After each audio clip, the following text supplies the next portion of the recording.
back at it, and as you can see, I'm trying to tackle this wiring harness.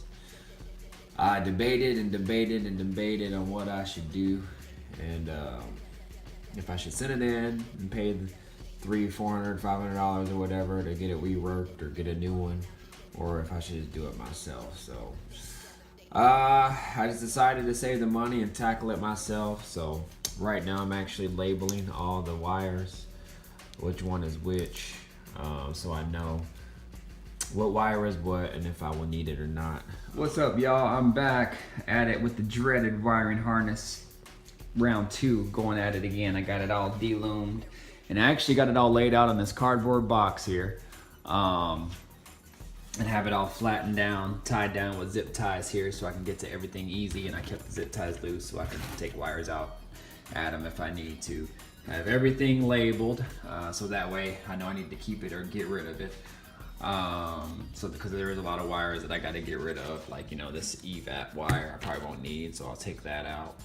Your different grounds and stuff that you have in there. What I might do is merge all the grounds together to one common ground, but we'll see. I don't know.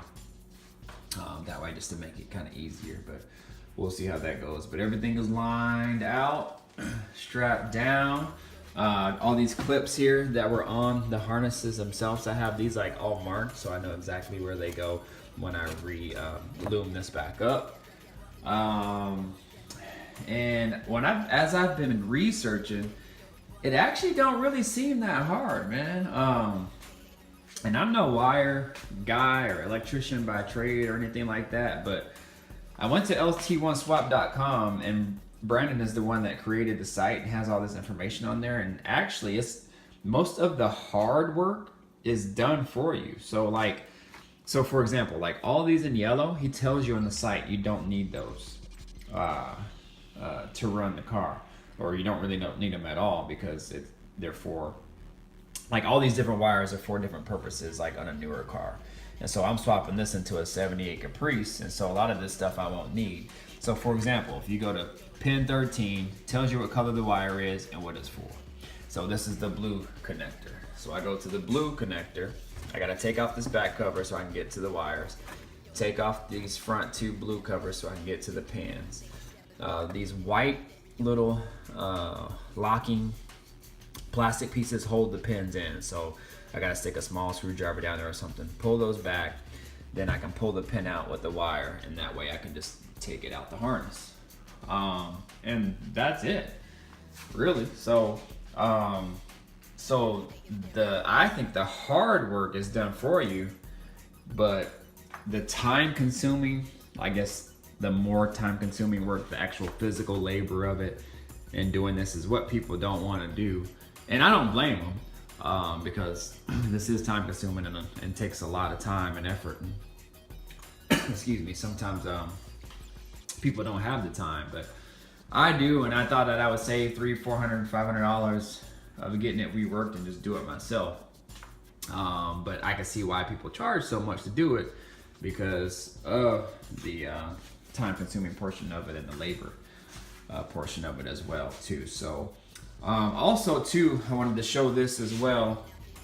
So this is the actual schematic for the fuse block itself, excuse me.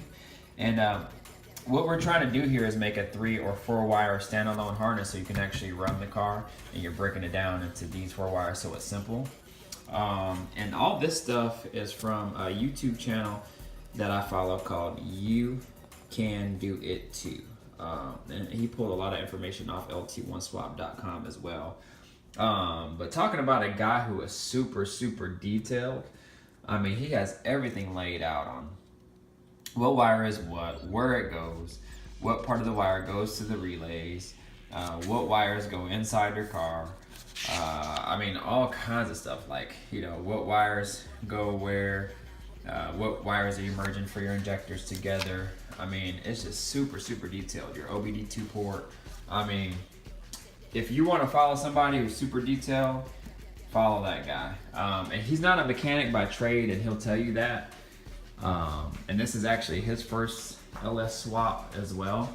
But whatever he does for his day job, it must he must do it, you know, to like the T. Like everything has to be done with perfection or very detailed work, because the way he gets things done is phenomenal. So a lot of stuff that he's doing, I'm actually following myself. So anyways, that's kind of what I'm doing and what I'm up to. I don't want to ramble too much in regards to this. So I'm waiting on some parts and some money so I can finish the actual engine portion of my build. So I thought I would tackle this, get this ready, and send my PCM in the meantime to a company down in Oregon called LSX Specialties. I already talked to them today, so I'll be sending my PCM in there to get reflashed and programmed and all that so I can run the motor. I got my air intake under there.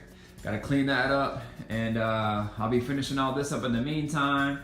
And I'm gonna probably tear down my Caprice and get ready to pull out that 305 out and clean up the engine bay, get that all prepped, so when I am ready to drop that 5.3 in, everything will be good to go. So hopefully from here on out everything goes smooth, and I'll be posting more updates as I go. I appreciate y'all. Thank you so much for the love so far.